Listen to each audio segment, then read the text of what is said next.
Hola, buenos días a todos. Vamos a continuar con las clases de la asignatura Materiales para aplicaciones solares. Hemos acabado de ver la segunda generación de la tecnología de láminas delgadas. En principio vimos la de silicio amorfo, continuamos con el cianuro de cobre indio galio, posteriormente con la questerita, cianuro sulfuro de cobre sin estaño, después el teluro de cadmio y la última clase referente a lo que he denominado nueva generación de células solares de lámina delgada, destacando entre ellas el sulfuro selenuro de antimonio. Hoy vamos a ver lo que se conoce como fotovoltaica plasmónica. Permitidme añadir otra palabra en esta clase de reflectores, porque lo que vamos a buscar son medios para la mejora de células solares, especialmente de las células solares de lámina delgada. La pregunta que nos surge es, ¿cómo podríamos mejorar la eficiencia de las células solares sin aumentar significativamente el coste? La respuesta es la tecnología de la lámina delgada. Ya la hemos visto de forma extensa y es una de las grandes opciones. Pero estas células de lámina delgada tienen un problema. Tienen una pobre absorción de la luz debido al largo recorrido de los fotones. Si miramos en la figura superior de esta transparencia, viene representado en azul el espectro solar AM1.5, es decir, para aplicaciones terrestres. Por otro lado, sería el espectro que es como se vería cubierto utilizando una oblea de silicio de 2 micras de espesor. Vemos que nos quedamos sin cubrir parte de nuestro espectro solar. Tenemos que distinguir entre espesor de absorción óptica y longitud de difusión. En la parte superior de la gráfica vemos cómo sería una célula de silicio con un determinado espesor donde se podrían absorber los fotones azules, verdes y rojos. La razón por la que la célula de silicio generalmente tiene un espesor de 180 y 300 micras es para no tener una pérdida de esos fotones en el rojo y en el infrarrojo. Si recordáis, la longitud de difusión, por otro lado, se definía como el recorrido o la longitud que podían recorrer los portadores fotogenerados sin que se recombinaran para poder generar corriente eléctrica. En las células de alta eficiencia, esa longitud de difusión era varias veces el espesor del material para que todos los portadores fotogenerados pudieran ser colectados. Y es un requisito que cumplen mejor las células de lámina delgada. Simplemente por tener un espesor más delgado implica que la longitud de difusión tenga más posibilidades de caer dentro de ese espesor de pocas micras. En la figura de abajo de la transparencia viene representado una unión NP y cómo incidirían los fotones de diferente longitud de onda y donde viene representado un esquema lo que sería el valor de la longitud de difusión, de tal manera que se pueden generar para electrón hueco y pueden ser separados cuando los fotones llegan dentro de esa longitud de difusión. Fuera un espesor mayor a la longitud de difusión, muy probablemente tendrá lugar recombinación, como aparece aquí, en el volumen, en el interior del semiconductor, en este caso tipo P. En definitiva, tenemos longitud de absorción de fotones. Si tuviéramos una célula de 100-200 micras, podríamos absorber los fotones ultravioleta cercano, visible, rojo e infrarrojo.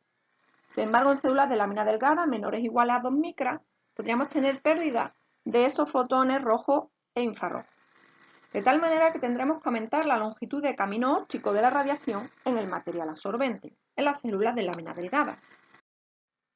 Entonces, ¿cómo hacer esto? Pues por el light trapping, o lo que es el atrapamiento de luz. Es bastante crítico en los dispositivos de lámina delgada para mejorar la absorción óptica y por tanto la eficiencia de la célula. Por otro lado, el light trapping se puede conseguir mediante el uso de un contacto posterior muy reflectante. Otra opción sería la utilización de nanoestructuras metálicas, produciendo los plasmones superficiales.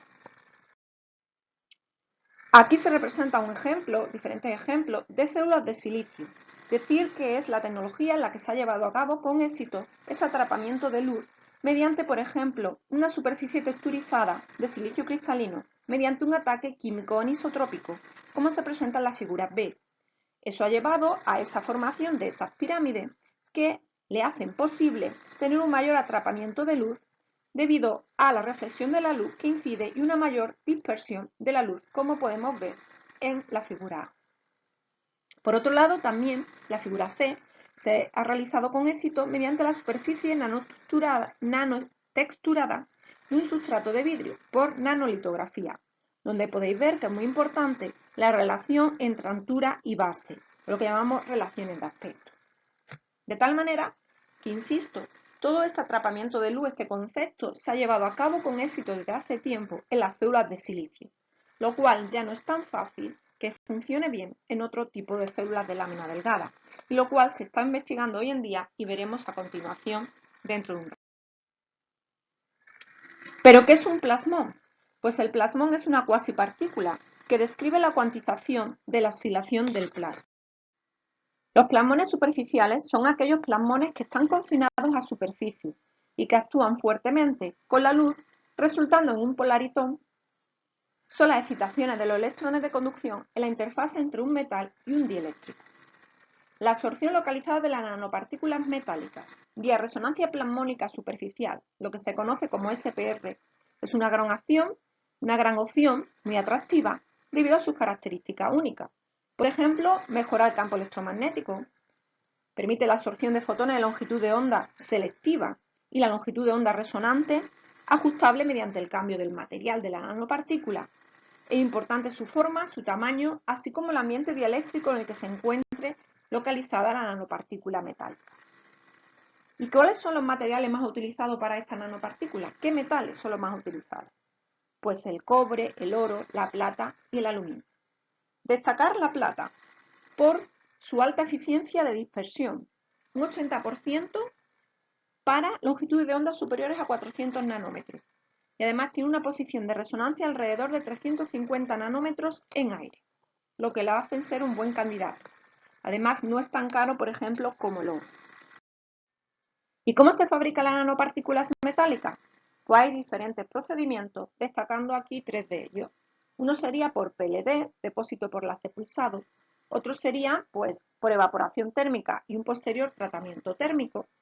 Y otro, muy utilizado, la síntesis química. A continuación, os voy a mostrar brevemente en qué se diferencia la localización de la nanopartícula dentro del dispositivo fotovoltaico, puesto que será de gran importancia dónde estén colocadas. Os voy a colgar este artículo de Nature Materials del 2010 de Atwater y colaboradores, donde lo explican extensamente y donde he recogido la información de este artículo de investigación. Las nanopartículas en la superficie del semiconductor sería la primera opción, como veis en el dibujo. Tenemos nanopartículas a superficie que pueden producir una mayor dispersión y atrapamiento de la luz en el semiconductor, causando un aumento de la longitud del camino óptico efectivo en las células, que es lo que estamos buscando. Destacar que solamente se va a poder cubrir un 10% de la superficie de la célula total, porque si no, tendríamos problemas. Recordar lo que definíamos como factor de sombra. Tiene que haber un compromiso, de tal manera que no podamos cubrir completamente la superficie del dispositivo, porque si no, estaría completamente oscurecida y no podríamos tener ninguna absorción de fotones. La forma y el tamaño de las nanopartículas serán factores fundamentales para aumentar y mejorar la eficiencia del confinamiento de la luz en el semiconductor. Generalmente estas nanopartículas metálicas van a tener espesores entre 100 y 300 nanómetros. Perdón, espesores no, tamaños entre 100 y 300 nanómetros. Como ya he dicho, hay un factor principal será la forma que tenga esa nanopartícula y el tamaño. Por ejemplo, aquí han hecho un estudio de nanopartículas de plata sobre células de silicio, donde comparan pues, diferentes formas como esférica, semiesférica, cilíndrica, etc. Donde se representa en la primera figura, a la izquierda, la fracción de la luz dispersada en el sustrato frente a la longitud de onda, y a la derecha podéis ver la representación de la mejora del máximo de la longitud del camino óptico frente a esa fracción dispersada en el sustrato. Se observa, podéis ver, que la mejora del confinamiento de la luz tiene lugar cuando se reduce el tamaño de la nanopartícula. Por ejemplo, queda claro entre una esfera de 150 nanómetros de tamaño y otra de 100 nanómetros. Pero cuanto más pequeñas son, pueden ocurrir más pérdidas ópticas, por lo cual hay que encontrar el compromiso para obtener la mayor eficiencia del confinamiento de la luz, pero también del rendimiento del dispositivo fotovoltaico. La segunda opción que se estudia es las nanopartículas insertadas en el semiconductor, como veis en el dibujo. Ahora ya las nanopartículas actuarán de otra manera, actuarán como antenas. Se producirá la concentración de la luz usando plasmones superficiales. Un atrapamiento de la luz por la excitación de los plasmones superficiales localizados en las nanopartículas metálicas embebidas en el semiconductor. Ahora las nanopartículas tienen que ser aún más pequeñas, no valen entre 100 y 300 nanómetros. Tienen que tener un diámetro entre solamente 5 y 20 nanómetros para que ese atrapamiento de la luz sea eficiente. Y la tercera opción estudiada es el confinamiento de la luz utilizando plasmones polaritones superficiales. En este caso, tiene lugar el atrapamiento de la luz por la excitación de los plasmones polaritones superficiales en la interfase metal-semiconductor. De tal manera que lo que se hace es, durante la fabricación, es crecer patrones ordenados sobre el contacto metálico posterior. La altura, la forma y el espaciado de estos motivos de esta nanoestructura crecida a este patrón dan la intensidad de acoplamiento con la luz. Será importantísimo. En el infrarrojo las longitudes de propagación serán altas, por lo cual mejoramos esa longitud de absorción óptica en esas largas longitudes de onda, que era el problema principal en las células de lámina delgada. A continuación vamos a ver algunos de los ejemplos, principalmente desarrollados con mayor éxito al comienzo de esta tecnología, de la implantación de esta nanopartícula o de estos patrones ordenados sobre el contacto metálico posterior en las células de silicio. A continuación presentaré algunos ejemplos en células de Fixe, algunos con éxito y otros con menos éxito, y así por último sobre células de Kesterita.